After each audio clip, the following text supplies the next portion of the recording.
नमस्कार दोस्तों, आज का हमारा टॉपिक है ज्यूरिस्प्रूडेंस। आज हम आपको ज्यूरिस्प्रूडेंस से इंट्रोड्यूस कराएंगे। ज्यूरिस्प्रूडेंस को हिंदी में विधि शास्त्र कहते हैं। चलिए शुरू करते हैं। सबसे पहले हमारी पहली स्लाइड है ज्यूरिस्प्रूडेंस के बारे में। The word jurisprudence is derived from Latin term jurisprudentia. जो वर्ड ज्यूरिस्प्रूडेंस है वो एक लैटिन टर्म ज्यूरिस्प्रूडेंशिया से डिराइव्ड हुआ है। The word jurisprudencia derived into juris and prudentia. Juris means law and prudentia means knowledge.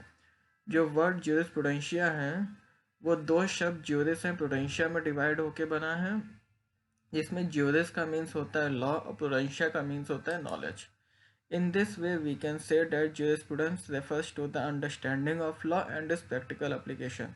इस तरीके से हम कह सकते हैं कि jurisprudence से हम लोग लॉ को समझते हैं, साथ में उसके प्रैक्टिकल एप्लीकेशंस को समझते हैं। Definitions of jurisprudencia. Some of the definition of jurisprudence are as follows. कुछ important definition जो jurisprudence की हैं वो बताई गई हैं। इसमें पहली डेफिनेशन प्रोफेसर ऑस्टिन के द्वारा बताई गई है। Professor Austin define jurisprudence as the philosophy of positive law. उन्होंने ज्यूरिस्प्रूडेंस को फिलॉसफी ऑफ पॉजिटिव लॉ का नाम दिया है।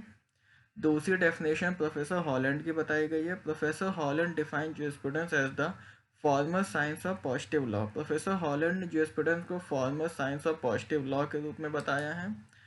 तीसरी डेफिनेशन बताई गई है प्रोफेसर कीटोन की। Professor ketone define jurisprudence is the study and systematic arrangement of the general principles of law. jurisprudence हम लोगों को समझाती है और सिस्टमेटिक अरेंजमेंट बताती है जनरल प्रिंसिपल्स ऑफ लॉ की।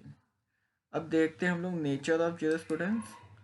Jurisprudence is the study of law. It plays an important role in understanding the legal principles. Jurisprudence define the fundamental principle and concepts of law. Jurisprudence law की study है, ये बहुत ही important role अदा करती है legal principles को समझने में। Jurisprudence हम लोगों को fundamental principle and concept of law के बारे में बताती है। Jurisprudence helps in understanding the role and function of law in society. Jurisprudence हम लोगों को मदद करती है लॉ के रोल और फंक्शंस को बताने में सोसाइटी में, कि सोसाइटी में लॉ के क्या रोल है, क्या फंक्शंस हैं। Jurisprudence helps in clarifying the concept of law itself. Jurisprudence हम लोगों को लॉ के कंसेप्ट को समझने में भी मदद करती है। Jurisprudence is the eye of law. Jurisprudence जो है वो आई को आई ऑफ लॉ भी कहा गया है। Providing knowledge about how the law made and how law can be used to get justice and fairness in the society. हम लोगों को jurisprudence इस चीज़ की लॉ नॉलेज देती है कि कैसे लॉ बना है और कैसे लॉ के थ्रू सोसाइटी में जस्टिस और फेयरनेस हम लोग पा सकते हैं। Scope of jurisprudence. The scope of jurisprudence increases over the year. समय के साथ jurisprudence का स्कोप बढ़ता जा रहा है। The study of jurisprudence also important for understanding the nature of law. jurisprudence की स्टडी हम लोगों को नेचर ऑफ लॉ को समझने के लिए भी काफ़ी ज़रूरी है। Justice P Mukherjee says that jurisprudence is both an intellectual and idealistic abstraction as well as study of human behaviour in society. jurisprudence हम लोगों को इंटेलेक्चुअल आइडियलिस्टिक ऑब्सेक्शंस के बारे में बताती है, साथ ही हम लोगों को ह्यूमन बिहेवियर के बारे में बताती है, जो सोसाइटी में ह्यूमन का बिहेवियर होता है उसके बारे में भी हम लोगों को नॉलेज देती है। It compasses political, social, economic and cultural ideas. ये हम लोगों को पॉलिटिकल, सोशल, इकोनॉमिक और कल्चरल आइडियाज़ बताती है। And cover the study of individual relation to the state and society. साथ ही हम लोगों को इंडिविजुअल का रिलेशन जो स्टेट और सोसाइटी के साथ है वो भी बताती है। In this way we can say that jurisprudence help in understanding legal principle and the role of law in society. इस तरीके से हम कह सकते हैं कि jurisprudence हम लोगों को लीगल प्रिंसिपल समझने में मदद करती है, साथ ही लॉ के रोल को बताती है सोसाइटी में।